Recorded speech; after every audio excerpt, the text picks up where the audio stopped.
Joshua Van takes on Brandon Royval this Saturday on the main card of UFC 317.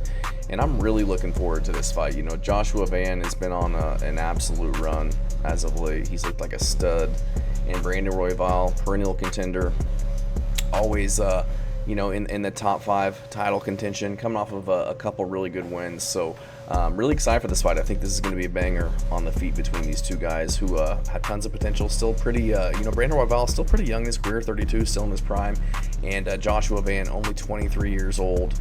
Sky's the limit for this guy. So Brandon Royval, like I said, 32 years old. He's 5'9" with a 70.5-inch reach. Fights out of Factory X Muay Thai and 17-7 in his career. So he's going to be 9 years older than Joshua Van.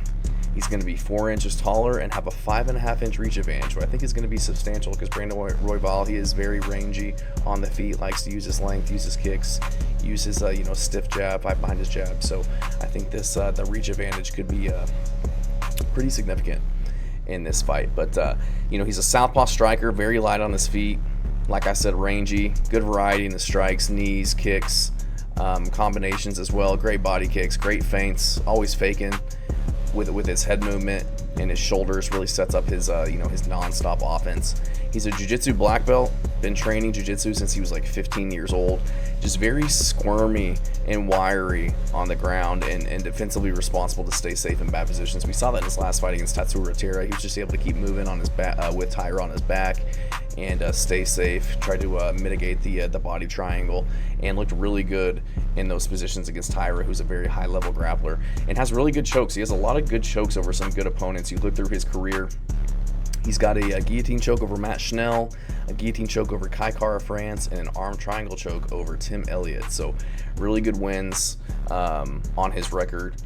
And never gets tired. Dude's got really good cardio, non-stop offense. In his last fight against Tyra, grappling, striking, was barely breaking a sweat, not really breathing hard. So I think this is going to be a very high-paced fight because Joshua Van has kind of the same cardio as well. Royval is durable. He's tough. He has been choked out. But other than that, a lot of his losses are decisions or the injury that he had against Brandon Moreno. And just fought a lot of high-level opponents. Charles Johnson, Casey Kinney, Kai Kara France, Brandon Moreno, Pantoja, Mataus Nicolau, Matt Schnell, Rogerio Bantarin, Pantoja again, Moreno again, Tatsuro Tyra. So he's been in there with the best of the best. And now taking on Joshua Van, who's just an absolute killer on the feet. Joshua Van, great athlete, great right hand with fluid combos and knockout power. Extends his combos very well. Just has a very suffocating forward pressure. Very fast hands. Eats leg kicks. I wish he would check them a little bit better. I think he was somewhat susceptible to those in his last fight against Bruno Silva. Didn't really show it, but I think that could be something that gets him in trouble in the future. Has really good vision and the ability to see openings against his opponents. He makes opponents miss and just kind of stays in position to return shots and counter in the pocket, and just very precise and skillful on the feet. Has really good takedown defense, able to kind of sprawl and brawl against his opponents, keep it on the feet where he wants it, and just beat him up. Really good cardio as well. In his last fight against Bruno Silva, barely even breathing hard, able to move forward the entire fight and really put it on Bruno Silva in a very impressive performance. He's been in there with a really good guys as well, been in the fire against guys like Charles Johnson, Edgar Chavez, and again, fought very high-level opponents. Bruno Silva's very underrated. Ray Saruya, he was able to defend those takedowns, keep it on the feet. Kind of a boring fight, but was able to win that one. Cody Durden defending takedowns. Felipe Lima, who we've seen be a very good submission artist on the ground. Zalgas Zumagulov, Kevin Borjas, who looked great in his last opponents. So a lot of these wins are very good, and especially these ones earlier in his career. And when I say earlier in his career, it's like not even 2 years ago, are really good in retrospect. So really good chin. He's finished by Charles Johnson, but we've seen him get hurt by Edgar Chavez, take shots in some of his other fights and be able to recover and get it done. So dude's just an absolute dog. So I'm gonna have to go with Joshua Van in this one.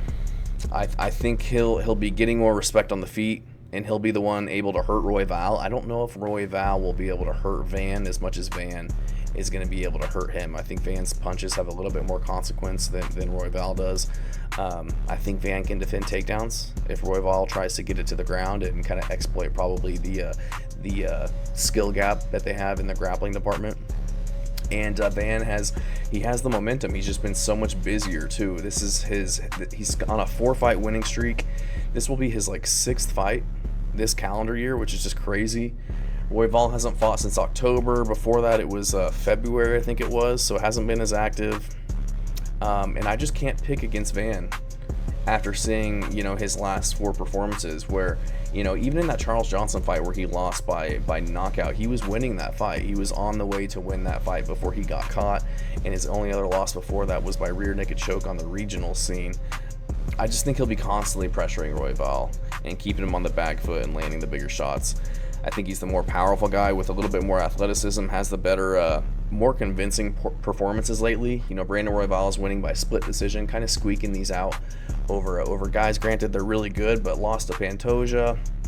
Before that, has some really good wins, but Joshua Van has just been making statements and didn't take a lot of damage in his last fight, hopping right back in there.